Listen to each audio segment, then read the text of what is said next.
let me ask you how you would be setting expectations for the country right now around life as normal, around the extent of the lockdown and how long it continues, because the government has been very resistant to enter into conversations about lifting the lockdown. The message at the moment is just stay at home. So how would you be preparing people for the life that lies ahead? So, Anna, my institute put out a paper today, which is a detailed examination of how you ease from the lockdown whilst obviously controlling the disease, because you've got two phases to this.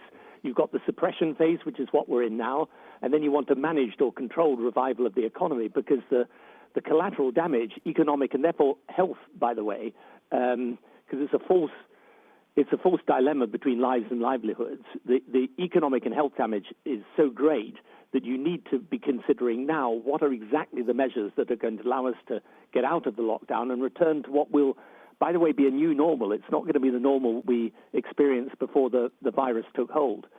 So really it's a question, for me, not so much of looking back on what the government has done, but looking forward to what it's got to do now to put the preparations in place in order to make sure that we can ease that lockdown as significantly as possible, whilst not, of course, losing control of the disease. So it's that balance that we try and set out in our paper in order to stimulate a debate about it, because I think now is the right time to have that debate. And now is the right time to have that debate. So what should people's expectations be? And if you were in government, what would you be saying right now to prepare people for the life that won't be normal, as you say, for how long into the future? So I think that there are two things that we're saying. The first is that you've got to reposition the whole of government in order to make sure that, even though you may say with hindsight that we were somewhat behind the curve in respect of the suppression phase, we've got to get well ahead of the curve in terms of the revival of the economy. So what we suggest in this paper is that you identify the absolutely core tasks around this, things like mass testing, making sure that there's adequate and proper business consultation sector by sector, make sure that you've got the tracing in place, which is going to require not just through technology, but also through manual tracing, an enormous amount of work. How do you, for example, get international travel started again? What we suggest is you take each of these areas, and we suggest what they are in the paper, and you've got to put a proper command and control structure in place with each of these, with a senior person who may well be from outside government or bureaucracy, because many of the skills that you require from this are skills that are more appropriate in the business sector, skills of logistics and procurement and so on. So one thing that we say is you've got to reposition government to be able to do this effectively with a different structure within government. And the second thing we say is you've got to really take people with you in explaining that the normal will be new. For example, I think there will be widespread use of masks, and we may have to insist upon that. When you're doing the tracing, if you look at the countries like South Korea, where tracing has been successful through the application of technology, it's been pretty invasive. We've got to prepare people for that.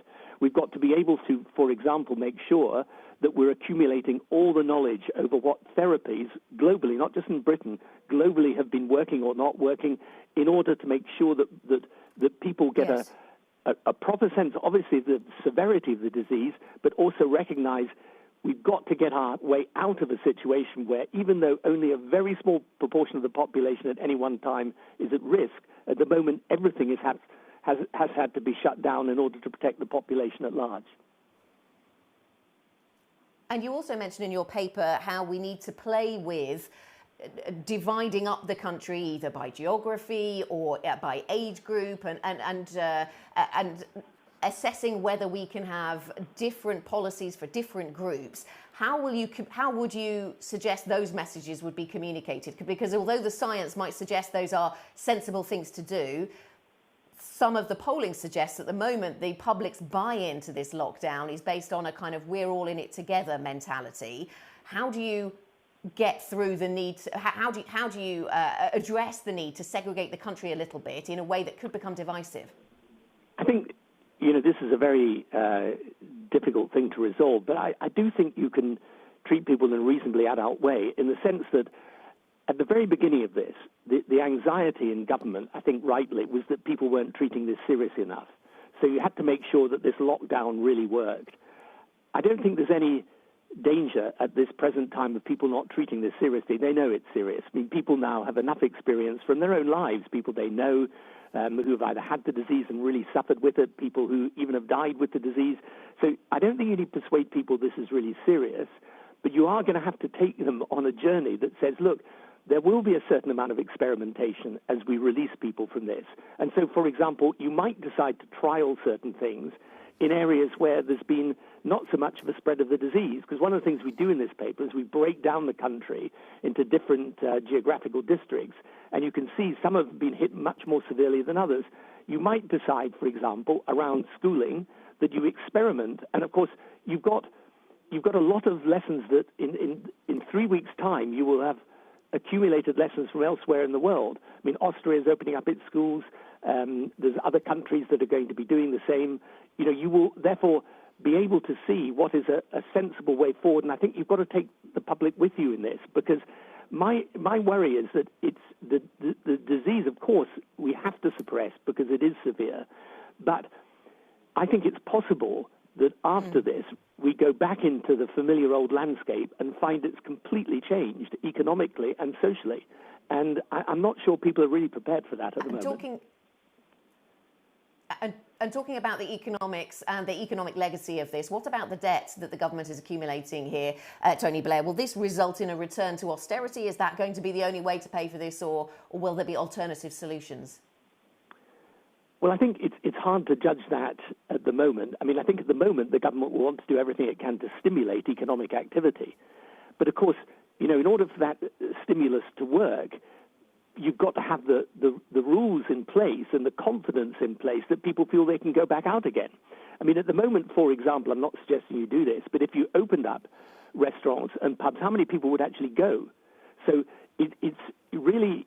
It's very hard to judge what the right response, medium and long term, of government is going to be economically until you see how you can get out of this and return to as much of normal as you possibly can. And one of the things we set out in the paper is, you know, there are different levels of this. I mean, when you're doing a very hard lockdown, the economic damage is very severe. And then obviously, as you ease it, the economic damage is progressively less. But you know, you won't be able to tell, I think, what is the right long-term position for the government economically until you see how the easing of the restrictions really works.